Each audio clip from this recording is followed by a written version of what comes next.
नमस्कार, बहुत स्वागत है आप सभी का प्रदेश की सबसे चर्चित डिबेट शो 5 के प्रहार में। मैं हूं आपके साथ हेमंत कुमार। आज की डिबेट का मुद्दा वक्फ बिल पर तकरार। तो सूत्रों के मुताबिक 2 अप्रैल को केंद्र सरकार की ओर से वक्फ संशोधन बिल पेश किया जा सकता है, लेकिन वक्फ संशोधन बिल के खिलाफ मुस्लिम समाज का विरोध लगातार जारी है।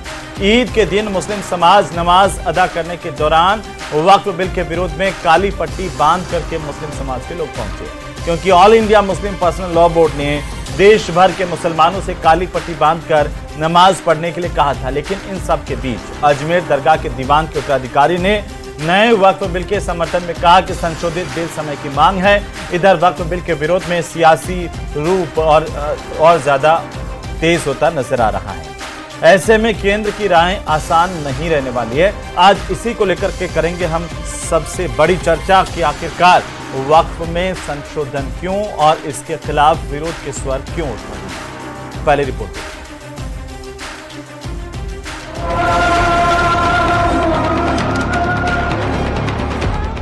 वक्फ बिल पर बवाल, देश भर में सियासी उबाल।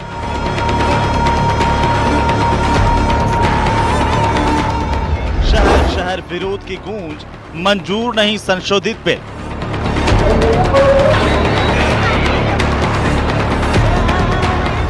काली पट्टी में नमाज, वक्फ बिल के विरोध में उठी आवाज।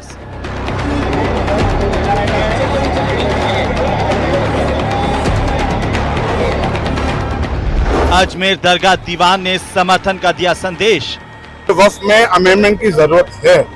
देखिए, वक्फ का मतलब ये कतई ये नहीं है कि लोग ये कह रहे हैं कि मस्जिदें छीन जाएंगी, खानकाएं छीन जाएंगी, कब्रिस्तान छीन जाएंगी। ये कहना गलत है। हो सकता है कुछ सेक्शन से उनको प्रॉब्लम हो।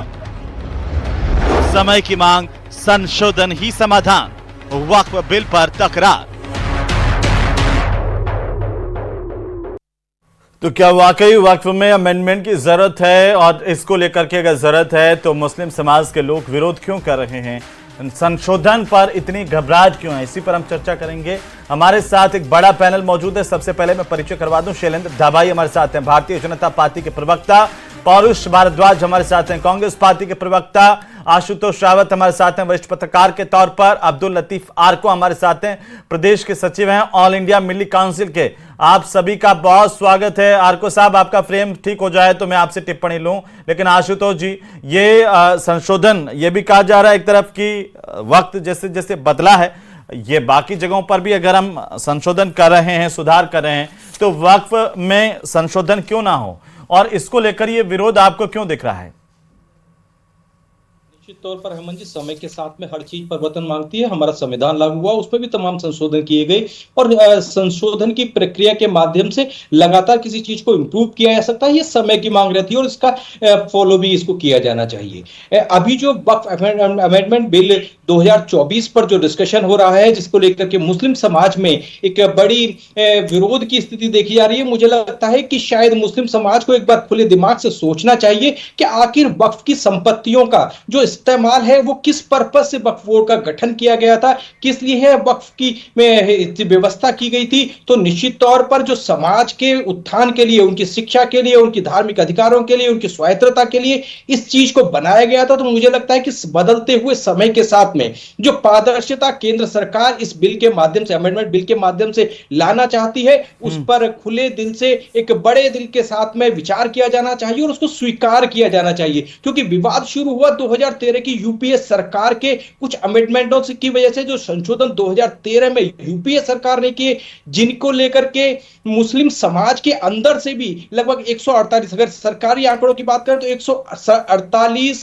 कंप्लेंट माइनॉरिटी मिनिस्ट्री को प्राप्त हुई कि इस जो में एक्ट में जो संशोधन किया गया 2013 में यूपी की सरकार ने, उसकी वजह से जमीनों के विवाद बढ़े। तो मुझे लगता है कि वक्त की मांग के अनुरूप मुसलमान जो भाई हैं, जो मुस्लिम समाज है, उसको इसका खुले दिल से स्वागत करना चाहिए और संशोधनों की गुंजाइश हमेशा हर जगह रहती है। अब्दुल लतीफ आर्को साहब, जो वक्फ संशोधन है उससे आपको क्या इत्तेफाक रखते हैं आप, और अगर विरोध है तो क्यों है सर?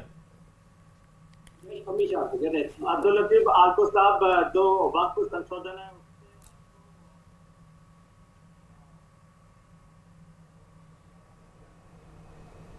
नहीं है। आर्को साहब, अगर आप मेरी आवाज सुन रहे हैं? ये गलत हो रहा है। जी। वक्फ अमेंडमेंट जो बिल पेश किया गया है वो बिल्कुल हमारे तमाम अधिकार खत्म कर। जी, ये गलत हो रहा है। जी, तो बिल पेश किया आपकी गया है। आवाज इको कर रही है सर, और बार बार वो साउंड कर रही है, थोड़ा सा उसे ठीक करवाइए। स्पीकर को आप ऑफ कर लें। और ईद की बहुत सारी मुबारकबाद आपको इस खास मौके पर। आप क्यों चाहते हैं कि समय के साथ देश नहीं चले या कोई बदलाव हो रहे हैं तो वो नहीं होनी चाहिए? थोड़ा सा मुझे विस्तार से समझाइए सर, आपकी आपत्तियां क्या क्या हैं? कि ये जो बिल पेश किया है इन्होंने, इस बिल के अंदर वो तमाम चीजें जो हमें हमारे वक्फ के अधिकार से वंचित करने का बिल है। ये हमारे जो वक्फ प्रॉपर्टियां हैं उनका सारा सारा मैनेजमेंट जो भी किया जा रहा है वो बिल्कुल उसमें गवर्नमेंट जो तमाम गवर्नमेंट की तरफ से जो चुने हुए लोग हैं वही तो उसको कंट्रोल करते हैं। अब इसमें ये बात कहते हैं कि साहब ये जो है क्रिमिनल जो है उस हाई कोर्ट के अंदर इसकी अपील नहीं होती है, ये झूठ बोलते हैं। ये कह रहे हैं साहब 2 औरतें इसमें होनी चाहिए, ये झूठ बोल रहे हैं, पहले से ही मौजूद है। ये पब्लिक को गुमराह कर रहे हैं कि साहब ट्रिब्यूनल के फैसले के बाद कहीं भी अपील नहीं हो सकती है। बिल्कुल झूठ बोलते हैं, ये पब्लिक को गुमराह कर रहे हैं। वो भी है, वो भी है। ये अब गैर मुस्लिम 2 कम से कम, ज्यादा भी हो सकते हैं, कम से कम 2 गैर मुस्लिम मेंबर होंगे। ये कैसे एक्सेप्ट होगा? क्या ये अपने मंदिरों के ट्रस्टों में मुसलमानों को अब मेंबर बना लेंगे? जबकि ये नहीं बनाएंगे तो हमारे में क्यों डाल रहे हैं? इसी तरह जो पावर आज अदालत को है, ट्रिब्यूनल को है, वो उससे सुपर बन जाएगा कलेक्टर। कलेक्टर जो चाहेगा वो तय कर देगा। तो सारा का सारा गवर्नमेंट अपने कब्जे में ले लेना चाहती है। तो ये बिल्कुल गलत है, जो किसी भी हालत में हम इसे बर्दाश्त नहीं करेंगे।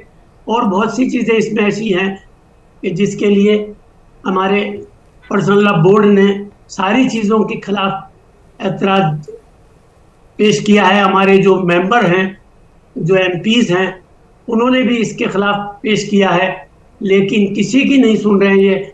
और उनको भी इन्होंने अपने मनचाहा तरीके से वन साइडेड सारा फैसला करके और बिल पेश कर दिया है। आर्को साहब, ये इसमें किसी कोई की अच्छी मदद बात भी है हमें कि नहीं मंजूर है?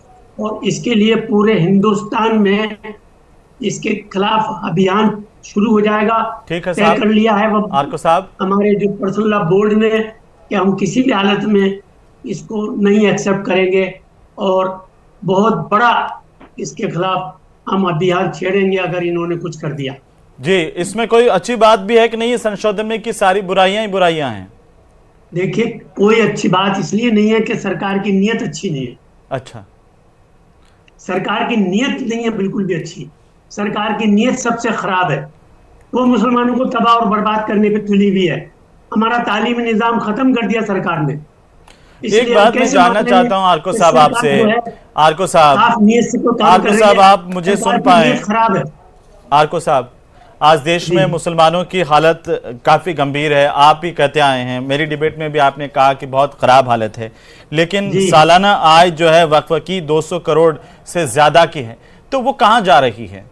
और आम मुसलमान को, गरीब मुसलमान को इससे फायदा मिल रहा है क्या? आर्को साहब, आपने दूसरी बात कही कि आप सुनिए ना सर, सरकार पे वक्फ मांगती है लेकिन सरकार देती नहीं है। जी, आपने कहा कि महिलाएं हैं, अभी भी ये सेक्शन जो है सरकार के पास है। जी, सरकार किराया नहीं देती है और बस 2-4 करोड़ 5 करोड़ जो है अनुदान दे देती है कि लो साहब अनुदान ले लो। अरे भाई, किराया दो ना हमारा। सरकार किराया तो नहीं दे रही है वक्फ का, है? तो ये सब गलत कह रहे हैं। जो बात ये भ्रम फैलाया जा रहा है मीडिया के माध्यम से, तो आप इस भ्रम को दूर कर दीजिए ना। अभी मुझे बताइए कि कौन सी महिलाएं वक्फ बोर्ड में राजस्थान में और देश में हैं, बताइए जरा। राजस्थान में 2 महिलाएं हैं। कौन है? हर देश में 2 महिलाएं हैं। नियम एक्ट के अंदर ही मौजूद है। अगर कहीं नहीं है तो एक्ट में पहले से मौजूद हो जाएंगी। एक्ट के खिलाफ थोड़ी है, एक्ट में मौजूद है। जो चीज नहीं होती है उसको जोड़ा जाए ना। नहीं, पहले से ही मौजूद है। आप उन खातून का नाम बता दीजिए ना जी, नाम बता दीजिए कि कौन महिलाएं हैं अभी। अभी राजस्थान में 2 महिलाएं, कौन? एक शिया समुदाय से, एक सुन्नी समुदाय से। ठीक है। और देश में? अब देश में तो जब एक्ट के अंदर मौजूद है तो देश में भी होंगी। देश की नहीं हो पाती है ना, इसीलिए परिवर्तन करने की जरूरत पड़ी है ना कि नहीं नॉमिनेट हो पाती है, नहीं आ पाती है। अगर ये कानून बन जाएगा आरको साहब, आप देखिए, समझिए इस बात को। हमारी प्रॉपर्टियां सरकार, ठीक है। शैलेंद्र दाबाई जी, अब्दुल लतीफ आरको कह रहे हैं कि सरकार की नीयत में खोट है और ये देश को भ्रमित किया जा रहा है। दाबाई साहब। हेमंत जी, भारतीय जनता पार्टी की सरकार की नीयत में कतई कोई खोट नहीं है। वक्फ कानून को जो ये कह रहे हैं वंचित कर रहे हैं हमारे अधिकारों से, बल्कि उसको व्यवस्थित करने का काम माननीय प्रधानमंत्री जी करने जा रहे हैं। आप देखिए, वक्फ बोर्ड बना था जिस उद्देश्य के लिए बना था, जो 1954 में बना, उसके बाद आपने देखा संशोधित होता हुआ रहा और 1995 में वक्फ बोर्ड को असीमित अधिकार दिए गए। कानून तो कांग्रेस की सरकारों ने ही बनाया और कांग्रेस की सरकारों में ही आप देखिए संशोधन होते चले गए। एक 2013 में जो संशोधन हुआ, उस संशोधन के तहत इनको असीमित पावर दे दिए गए कि किसी भी जमीन पर अगर वक्फ बोर्ड अपना क्लेम कर देता है कि यह जमीन वक्फ की है, तो दूसरे पक्ष को ही प्रूव करना पड़ता है कि यह वक्फ की जमीन नहीं है। हम उस असीमित पावर को ही तो कंट्रोल करने की बात कर रहे हैं, ना तो इससे किसी भी तरह का जो ये गुमराह कर रहे हैं अपने मुस्लिम भाई बहनों को कि इसमें मस्जिदों को हटा दिया जाएगा, दरगाह को खत्म कर दिया जाएगा, हमारी जो मदरसे हैं उनको छीन लिया जाएगा। मैं आपको बताना चाहता हूं, इस तरह का इस कानून में कोई प्रावधान नहीं है। यह सिर्फ गुमराह करने की कोशिश की जा रही है, बल्कि इस कानून को हम और व्यवस्थित कर रहे हैं ताकि जो कानून अनरजिस्टर्ड था, आज ये बता सकते हैं कि आपकी वक्फ की प्रॉपर्टी कितनी है, ये नहीं बता सकते। हम उसके द्वारा पूरा एक पोर्टल बनाएंगे और उसमें पूरी वक्फ की प्रॉपर्टी को वो तो उल्टा कह रहे हैं कि ये सरकार के कब्जे में है वक्फ की प्रॉपर्टी और सरकार उस पर उनको किराया नहीं दे रही है, वो तो ये कह रहे हैं। आप बताइए, अगर कोई संपत्ति वक्फ होती है हेमंत जी, तो वक्फ करने वाला होता है, यह भी एक तरह का दान है जो अल्लाह को दिया जाता है।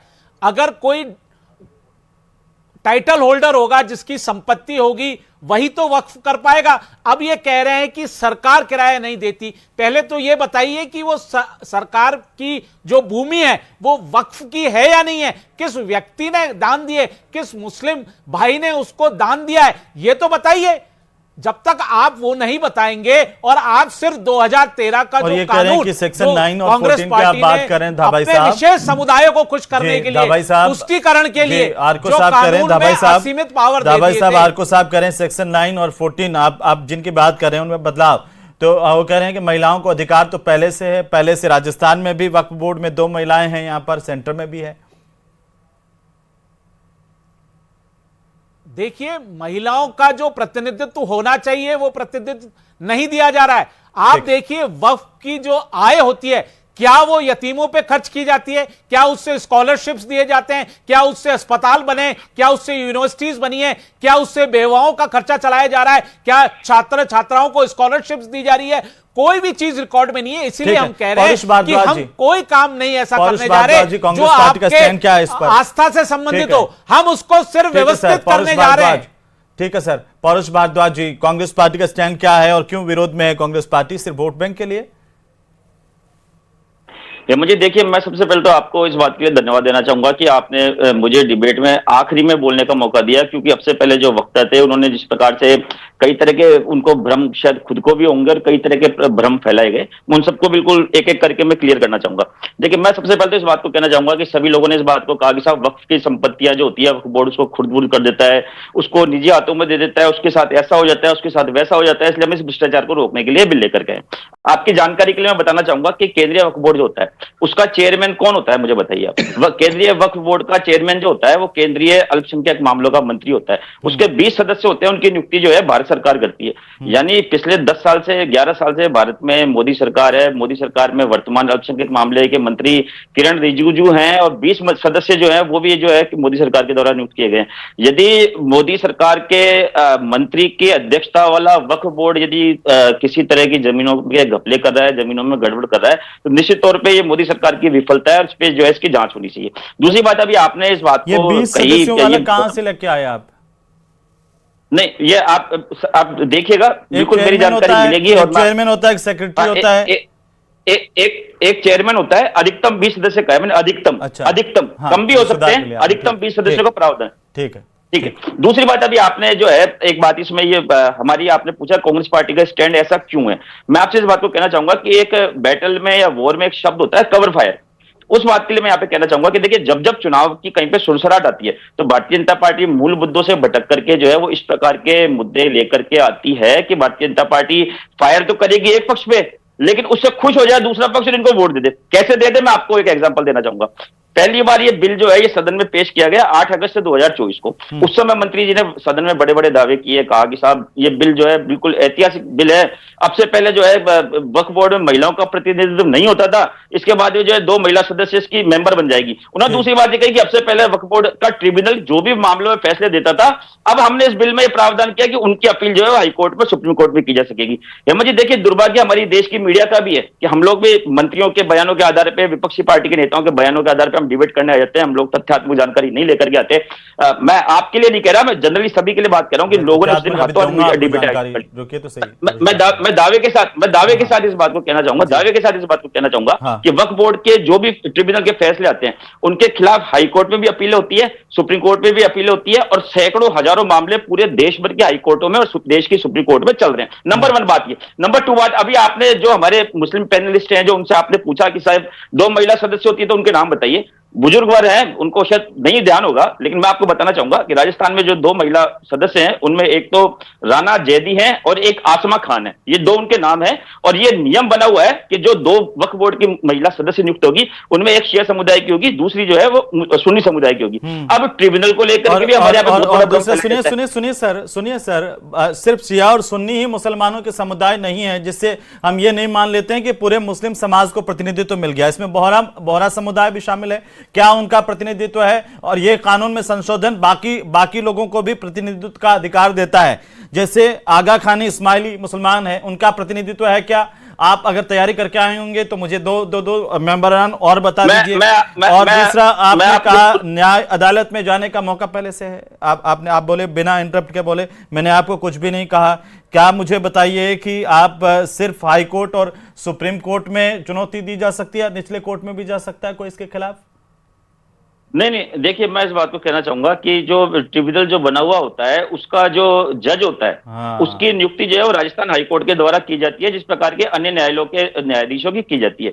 उसकी जो रैंक होती है वो डीजे स्तर की रैंक होती है। यानी कि यदि आपका सपोज कीजिए कि सामान्य अदालतों में आपका डीजे स्तर के अधिकारी की कोर्ट में कोई मुकदमा चल रहा है तो निश्चित तौर पर उसकी अपील के लिए आप हाईकोर्ट में जाएंगे और हाईकोर्ट के बाद में आप उसकी डबल बेंच में जाएंगे, उसके बाद में आप उसकी सुप्रीम कोर्ट में जाएंगे।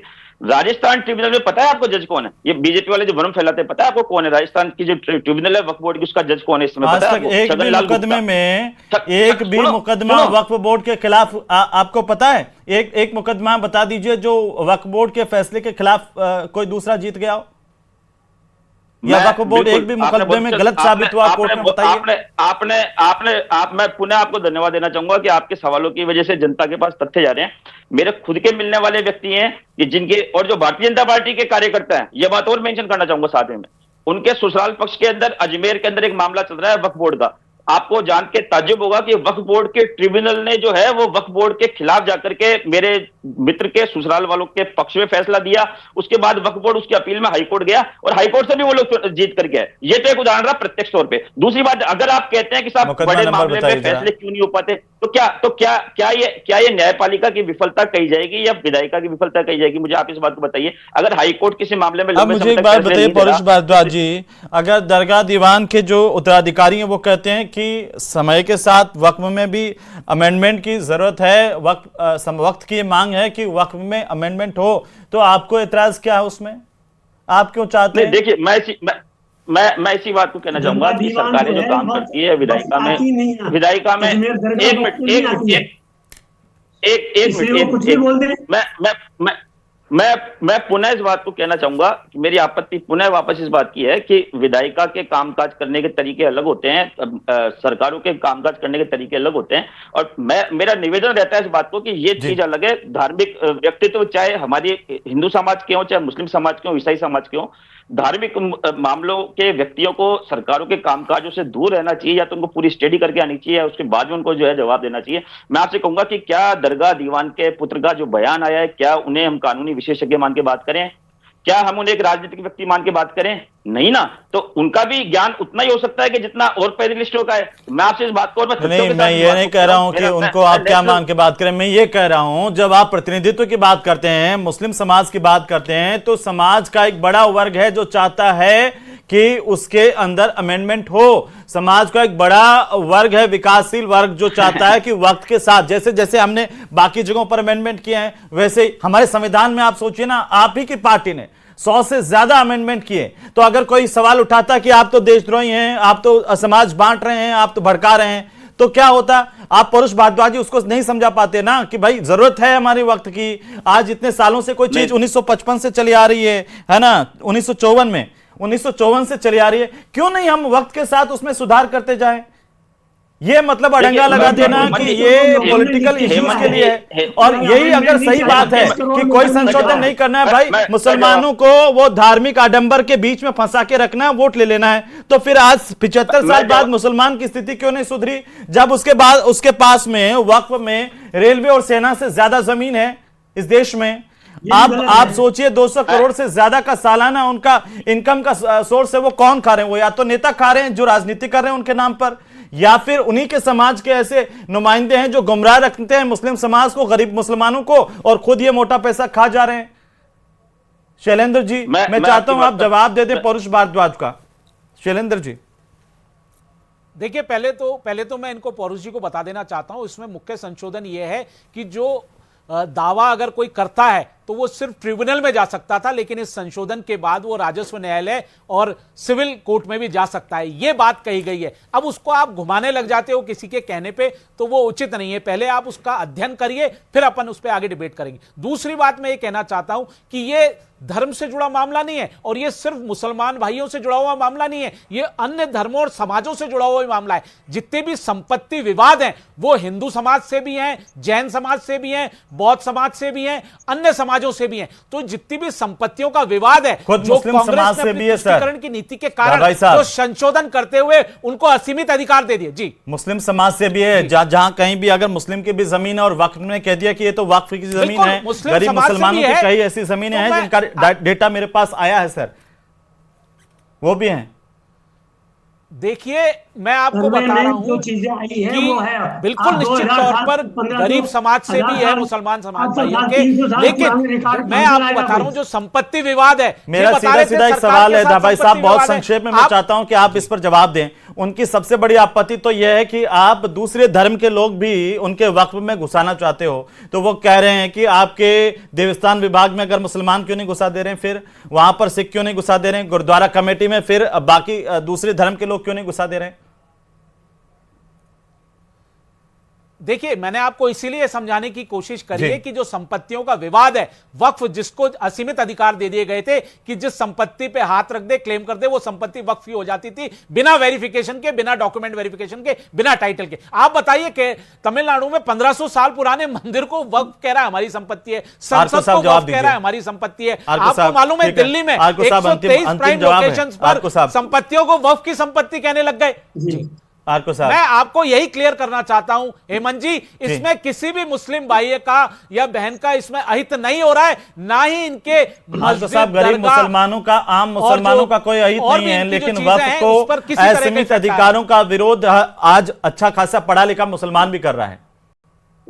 जी देखिए, पहली बात तो मैंने आपको बताया जी कि सरकार जो करना चाहती है उसके पीछे उनकी नीयत अच्छी नहीं है, और जितनी बातें सरकार नहीं, हमारे आप में बताइए करना ना चाहती है किसमें अच्छी नहीं कि है, मैं आपको गुमराह जवाब कर- दूंगा। करना आप बताइए, चाहती है।